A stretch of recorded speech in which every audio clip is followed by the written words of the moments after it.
कोटा भारत में एक प्रसिद्ध शिक्षण हब है, जहां पर कई कोचिंग इंस्टीट्यूट्स हैं जो इंजीनियरिंग एंट्रेंस एग्जाम्स जैसे जेईई या मेडिकल एंट्रेंस एग्जाम्स जैसे एनईईटी की तैयारी करवाते हैं। कोटा की पॉपुलैरिटी कुछ मुख्य कारणों से जुड़ी हुई है। कुछ मुख्य कारण है प्रशासनिक सुविधाएं, अच्छे टीचर्स की सुविधा, पिछले स्टूडेंट्स की सफलता। लेकिन पिछले कुछ सालों में कोटा में तैयारी करने वालों बच्चों में सुसाइडल सोच बढ़ गई है। कोटा में पढ़ने वाले बच्चों पर होने वाला दबाव या प्रेशर कई कारणों से आता है और कभी-कभी इस प्रेशर के चलते उनके मानसिक और शारीरिक स्वास्थ्य पर असर पड़ सकता है। यहाँ कुछ मुख्य कारण हैं। बड़े लक्ष्यों की उम्मीदें। कोटा के कोचिंग इंस्टीट्यूट्स में पढ़ने वाले छात्र कम उम्मीदों के साथ आते हैं, क्योंकि यहाँ से प्रशासनिक रूप से अच्छे परिणाम मिलने की आशा होती है। इससे उन पर अधिक दबाव पड़ सकता है। अभिभावक प्रभावित न करें। कई बार माता-पिता और परिवार के सदस्य भी बच्चों पर अधिक दबाव डालते हैं, जो उनके लिए स्ट्रेस का कारण बन सकते हैं।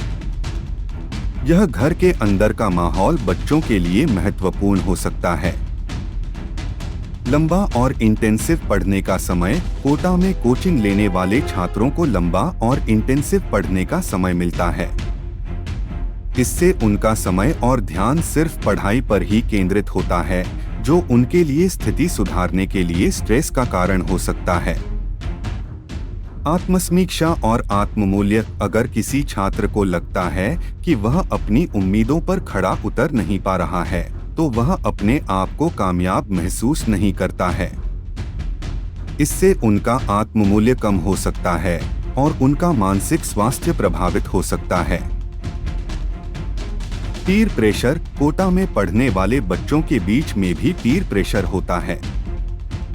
अगर किसी छात्र को लगता है कि उसका दोस्त या साथी उससे आगे है, तो इससे उन पर दबाव बढ़ सकता है। समर्थन प्रणाली की कमी।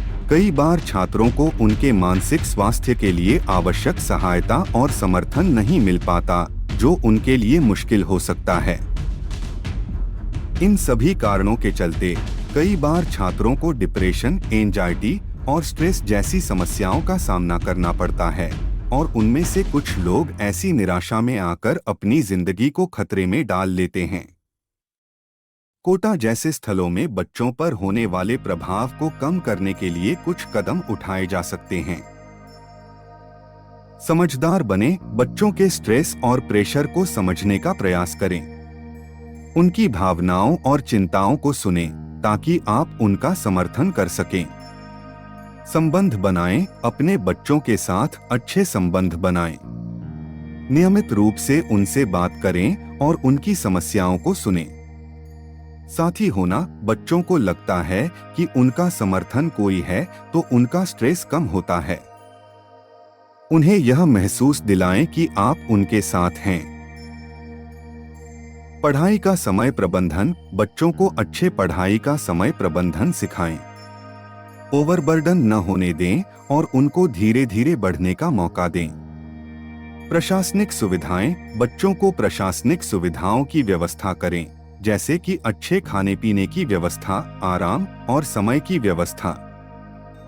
स्वास्थ्य का ध्यान रखें। उनका शारीरिक और मानसिक स्वास्थ्य का ध्यान रखें। व्यायाम, योग और प्राणायाम जैसे स्वास्थ्य के लिए उपयोगी प्रयास करें। शिक्षण मंत्रियों और प्रबंधन से संपर्क करें। अगर आपको लगता है कि कोचिंग इंस्टीट्यूट्स में बच्चों पर अधिक दबाव हो रहा है, तो आप स्थल के शिक्षण मंत्रियों या प्रबंधन से संपर्क कर सकते हैं और अपनी परेशानियों को व्यक्त कर सकते हैं। मानसिक स्वास्थ्य की देखभाल। अगर आपका बच्चा डिप्रेशन, एंजाइटी या स्ट्रेस जैसी समस्याओं का शिकार हो रहा है, तो मानसिक स्वास्थ्य की देखभाल के लिए पेशेवर मदद ले सकते हैं। मानसिक स्वास्थ्य चिकित्सक या काउंसलर से परामर्श करने का विचार करें। प्रतियोगिता और सफलता की परिप्रेक्षा बदलें। बच्चों को याद दिलाएं कि प्रतियोगिता और सफलता एक ही मार्ग नहीं है। उनके स्वभाव और रुचियों के अनुसार चुनौती चुनने में उनका समर्थन करें। समन्वय और सहयोग। अपने बच्चों को समझाएं कि जीवन में सफलता के लिए एकमात्र प्रतियोगिता ही महत्वपूर्ण नहीं है। उनका सम्मान करें, चाहे उनका मनचाहा लक्ष्य हो या नहीं। ये कुछ कदम हैं जो आप प्रभाव को कम करने में उठा सकते हैं। जरूरी है कि बच्चों के स्वभाव और समस्याओं को समझकर उनका समर्थन किया जाए ताकि उनका मानसिक और शारीरिक स्वास्थ्य सुरक्षित रहे। संतुलित जीवन विभिन्न पहलुओं के साथ एक संतुलित और सुखद जीवन जीने का माध्यम होता है, जिससे आप समृद्ध, सुखमय और समृद्धिशील जीवन का आनंद ले सकते हैं।